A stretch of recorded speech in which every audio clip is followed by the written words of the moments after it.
નમસ્કાર દર્શક મિત્રો, હું છું રૂપલ લુણીચિયા. સંપૂર્ણ ન્યૂઝમાં આપનું સ્વાગત છે.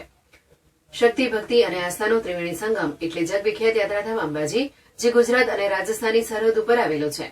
હાલમાં માઈ ભક્તો રોડ માર્ગે જ અંબાજી આવી શકે છે, પરંતુ માઈ ભક્તો આવનારા સમયમાં રેલવે દ્વારા પણ અંબાજી આવી શકશે, જેને લઈ અંબાજી નજીક આવેલા ચીખલા ખાતે રેલવે સ્ટેશનનું પ્રથમ ફેઝનું કામ શરૂ થઈ ગયું છે. હાલમાં પહાડો ઉતારવાની અને મશીનો દ્વારા જગ્યા લેવલિંગ કરવાની કામગીરી ચાલી રહી છે. થોડા દિવસ અગાઉ આદિવાસી સમાજ દ્વારા રેલવેનું કામકાજ બંધ કરાતા હાલમાં પોલીસ બંદોબસ્ત સાથે કામગીરી ચાલી રહી છે. આદિવાસી પરિવારો સરકાર પાસે જગ્યાની માંગ અને વળતરની માંગણી કરી રહ્યા છે.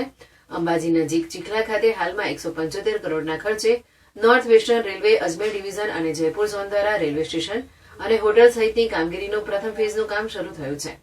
આસપાસ રહેતા આદિવાસી સમાજના લોકો અને દાંતા એમએલએ થોડા દિવસ પહેલા કામ બંધ કરાવ્યું હતું, પરંતુ હાલમાં ફરીથી અહીં રેલવે સ્ટેશનનું કામકાજ શરૂ થઈ ગયું છે, જેમાં પોકલેન જેસીબી મશીનથી પહાડો ઉતારવાની કામગીરી ચાલી રહી છે. હાલમાં ટીએસ મશીન દ્વારા નિરીક્ષણ કરાઈ રહ્યું છે. દરેક જગ્યા ઉપર માર્કિંગ થઈ રહ્યું છે.